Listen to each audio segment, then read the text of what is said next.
talk about how is inspiration, how do we retain it? How do we find it? And how does that reflect how God used it in Genesis? So in the beginning, God created the heavens and the earth. The earth was without form and void, and darkness was upon the face of the deep, and the Spirit of God was moving over the face of the waters. And God said, let there be light, and there was light. And God saw that light was good. And God separated the light from the darkness. God called light day, and the darkness he called night. And there was evening, and there was morning, one day. So in something that struck me when I was reading Genesis lately, and I was thinking about, what can we learn from God in his creation process, is that light for God means inspiration. God identified with inspiration at the very beginning, and then let that affect everything else that he was creating. So light is its clarity of vision, right? So light signifies inspiration. It's the contemplation before creation. It's sitting back and knowing what you want to create, because light is always going to shed clarity on any situation, on any work that we create. Oh, and I'm just going to ask real quick, if you guys can mute. I forgot to ask that at the beginning. Thanks, guys. Okay. So the inspiration, it overflows into creating a foundation. So the firmaments. And God said, let there be firmament in the midst of the waters, and let it separate the waters from the waters. And God made it the firmament. The firmament is the foundations, groundwork of our art.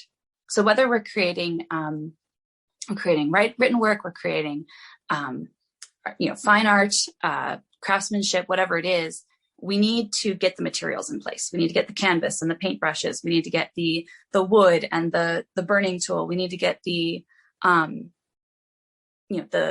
yarn, right? We need to get everything in place to be able to start the creation process. And that's what the firmament is. And God started there. He let the groundwork exist before moving on. And then when he did move on, it came to life. Let the earth put forth vegetation.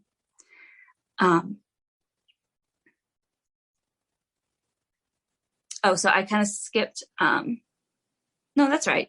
Yeah, sorry, I'm just checking Genesis, but that's right. Let the waters under the heavens be gathered into one place, and let the dry land appear. And then when the dry land appeared, which is still kind of like it's crossing over from the firmaments to the life, when the dry land appeared, then he put forth every kind of vegetation, plants yielding seed according to their own kinds, trees bearing fruit, in which is their seed, each according to its kind. And God saw that it was good. And there was evening and there was morning, a third day. So God is constantly saying that everything is good, just to put that in there and point that out, because every single stage of his creation process, he doesn't wait till it's the end. He states it throughout the creation process. And I think that's something we can forget to do as we're creating something. We can think I have to perfect here, I have to change that. But actually stepping back at each stage and recognizing, I want to create this thing and it's good. I created the foundation. I got everything together. This is good. Now I've created the first thing and I've seen it and I've looked at it and I've gone, wow, that's good.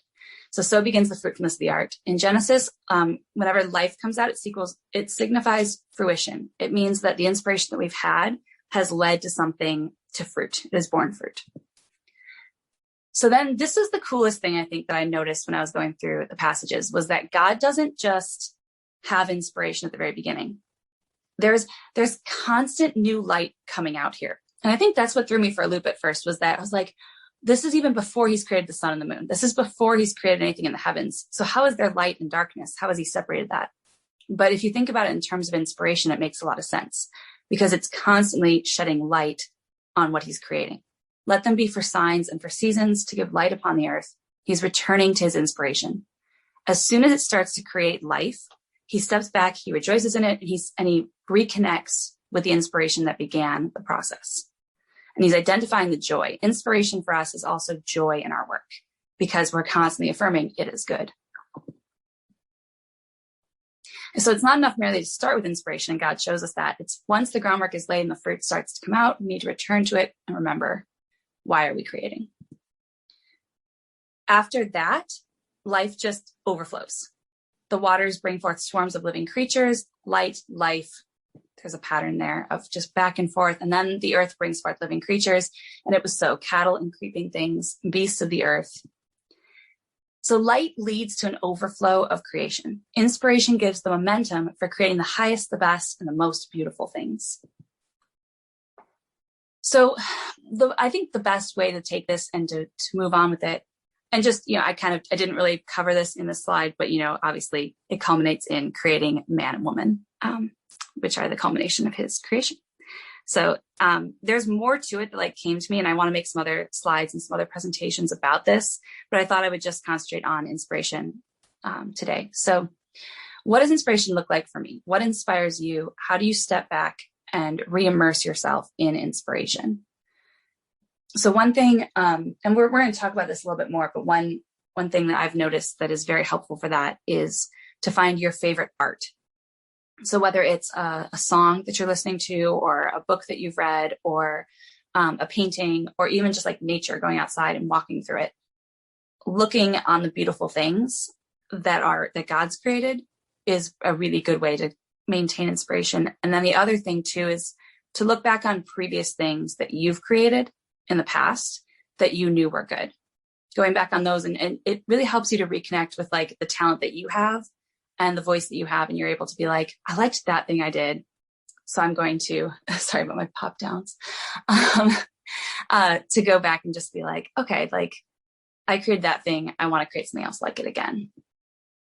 So just to recap, God used light to illumine and rejoice in his creation.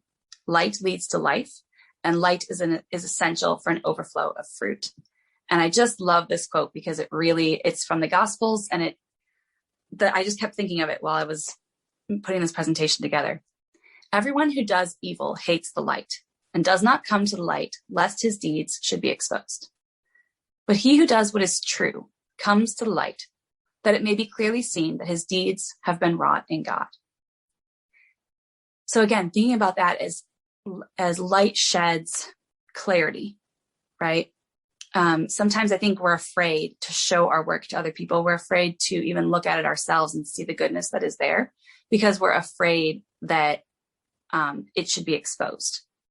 But when we let the light come, we see that what we've done has been wrought in God. We see the goodness that is there.